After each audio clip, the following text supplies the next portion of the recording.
क्या हुआ जब अयोध्या रामलला के दर्शन करने आए राजा विभीषण? दोस्तों, अयोध्या में रामलला के आगमन से आज हर कोई खुश है। रामलला के अयोध्या में विराजित होने के बाद से ही एक सकारात्मक ऊर्जा पूरे भारतवर्ष में दौड़ पड़ी है, मानो हर किसी के ऊपर रामलला की कृपा बरस रही हो। रामलला के आने के बाद अनेकों चमत्कार भी अयोध्या में हुए। उसी बीच हमने आपको अनेक चमत्कार बताए हमारे इस चैनल पर, जैसे कि कभी अयोध्या में गिद्धों का झुंड, तो कभी वानरों की सेना और कभी तो एक दिव्य बंदर जो कि रामलला के गर्भगृह तक प्रवेश कर गया था और उनके दर्शन करके शांतिपूर्वक बाहर चला गया। लेकिन आज हम एक और ऐसे चमत्कार की चर्चा आपके साथ करने वाले हैं जिसे सुनने के बाद आपके भी रोंगटे खड़े हो जाने वाले हैं।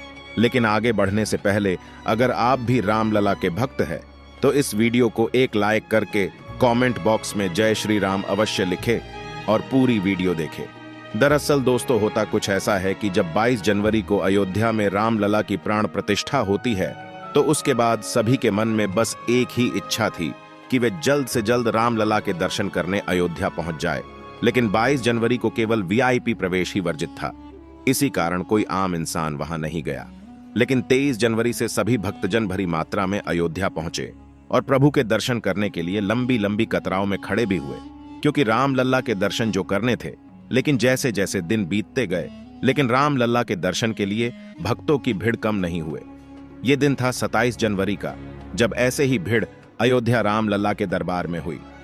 भक्तों की लंबी कतार लग गई। उसी बीच एक तेजस्वी अघोरी भी वहीं आ पहुंचे और कतार में लग गए। जैसे जैसे भीड़ बेकाबू होती गई, वहां लोगों का जमावड़ा होने की वजह से दो लोगों में बहस हो गई। उन लोगों में जब बहस बढ़ने लगी तभी वे अघोरी आगे आए और उन लोगों को कहा, अरे बेटा, तुम क्यों आपस में लड़ रहे हो? तुम्हें पता नहीं कि तुम किसके दर्शन करने आए हो? जिसके दरबार में तुम खड़े हो वो संपूर्ण जगत के स्वामी है और वे सदा से मर्यादा पुरुषोत्तम और शांत स्वभाव के हैं, और उनके दरबार में तुम लड़ रहे हो। फिर वे लोग अपनी गलती मानते हैं और चुप हो जाते हैं। फिर आगे बढ़ते हुए वे रामलला के दर्शन करते हैं, और जब वे अघोरी दर्शन करने आते हैं तभी रामलला का अद्भुत चमत्कार होता है। वो अघोरी अपनी जटाओं को खोल रामलला के चरणों में पड़ जाते हैं और जोर से कहते हैं, हे प्रभु, अपने भक्त विभीषण का प्रणाम स्वीकार कर अपने परम भक्त का प्राण स्वीकार करे। आसपास खड़े सभी लोग उस अघोरी की तरफ देख रहे थे। फिर रामलला की मूर्ति से एक फल अपने आप लुढ़क कर उस अघोरी के सामने गिर गया।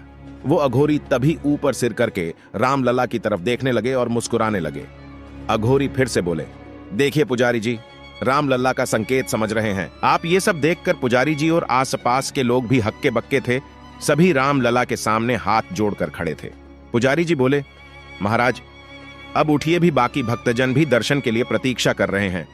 वो अघोरी तुरंत बोले, रुकिए पुजारी जी, आज तो जी भर के इनके दर्शन करने दे। न जाने कब आखिरी बार इनके दर्शन किए थे। पुजारी जी बोले, आखिरी बार महाराज?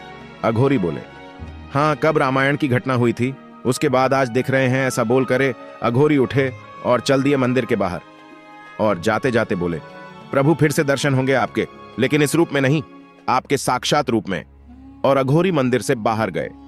कुछ लोग उन अघोरी की बातों से इतने प्रभावित हुए थे कि उनके बारे में अधिक जानने के लिए उनके पीछे चल दिए। थोड़ी देर तो वे अघोरी उन लोगों को दिख रहे थे, लेकिन जैसे ही मंदिर की दीवार के उस पार वे गए तो अचानक से वे अघोरी गायब ही हो गए। सभी लोग उन्हें ढूंढ रहे थे, लेकिन वे अघोरी कहीं नहीं मिले। फिर सभी लोगों में ये चर्चाएं होने लगीं कि ये अघोरी जिस तरह से बात कर रहा था वे राजा विभीषण हो सकते हैं। कई लोगों ने कहा कि राजा विभीषण भी उन 7 चिरंजीवियों में से एक है, जो कि भगवान श्री हरि विष्णु के कल की अवतार की प्रतीक्षा में है। क्या वे अघोरी महाराज राजा विभीषण ही थे, जो कि रामलला के दर्शन करने अयोध्या आए थे? कमेंट सेक्शन में जय जय श्री राम जरूर लिख और इस वीडियो को एक लाइक करके चैनल को भी सब्सक्राइब करें। तब तक के लिए जय श्री राम।